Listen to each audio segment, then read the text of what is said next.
Hello friends, मी प्रियंका. तर माझा हा पहिलाच मिनी ब्लॉग आहे आणि सायंकाळची वेळ आहे. देवापुढे दिवा लावले. आता स्वयंपाकाची तयारी करायची.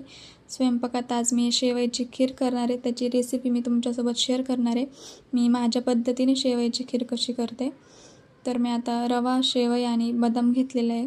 तर आता कढईमध्ये तूप टाकलं आहे आणि तुपामध्ये रवा टाकलेला आहे. तर रवा छान आपल्याला भाजून घ्यायचा आहे. तर रवा भाजत आहोत. आता रवा छान भाजून घेऊयात आणि मग आपण आता रवा झालेला आहे. आता बदाम टाकलेत आणि बदाम पण छान ब्राऊन होईस्तोवर भाजून घ्यायचे. हलकेसे ब्राऊन, जास्त ब्राऊन नाही करायचे.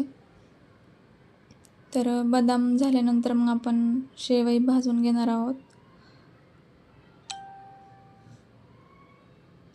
तर आता बदाम पण झालेले आहेत आणि कढईमध्ये परत मी थोडंसं तूप टाकलेलं आहे. तर आता आपण शेवई टाकणार आहोत आणि शेवई पण भाजून घ्यायच्यात आपल्याला छान अशा. तर माझा हा पहिलाच मिनी ब्लॉग आहे. तर काही चुकलं तर समजून घ्या आणि तुम्हाला कसं वाटतं मिनी ब्लॉग नक्की कमेंट करून सांगा.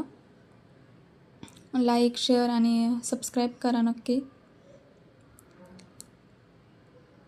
तर आता आपण शेवई भाजून घेऊ आणि आता शेवई पण झालेले आहेत. तर आता मी कढईमध्ये ग्लासभर पाणी ठेवलेलं आहे. ते पाणी उकळून घ्यायचं आहे आपल्याला. मी त्याच्यामध्ये विलायची पावडर टाकली आहे आणि विलायचीचं जे टरफल असतं ना, ते पण टाकायचे. त्याने फ्लेवर खूप छान येतो. नंतर तुम्ही काढून टाकू शकता, पण फ्लेवर खूप छान येतो त्याने. तर आता आपलं पाणी पण उकळतं आहे. तर आता पाणी पण उकळलेलं आहे आपलं. आता आपण रवा मिक्स करून घेऊयात त्याच्यामध्ये. तर व्यवस्थित रवा मिक्स करून घ्यायचा. अशा गाठीने झाल्या पाहिजेत रव्याच्या. व्यवस्थित मिक्स करून घ्यायचा आणि मग आपण बाकीचं आता बदाम, मनुके आणि शेवई टाकूयात. तर हे पण सगळं छान मिक्स करून घ्यायचं.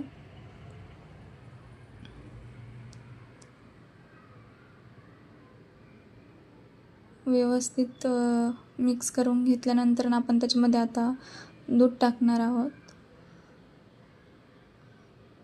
आणि हे पण सगळं व्यवस्थित मिक्स करायचं. त्याच्यानंतर आपण आता लास्टला साखर टाकणार आहोत. साखर तुमच्या आवडीप्रमाणे तुम्ही टाकू शकता, कमी जास्त, जसं गोड पाहिजे तसं. आम्हाला जास्त गोड नाही लागत, त्यामुळं मग मी थोडीच टाकलेली आहे. तर आता ही छान कमी गॅसवरती उकळून घ्यायची आणि नक्की रेसिपी ट्राय करा. खूप छान झाली होती खीर. तुम्ही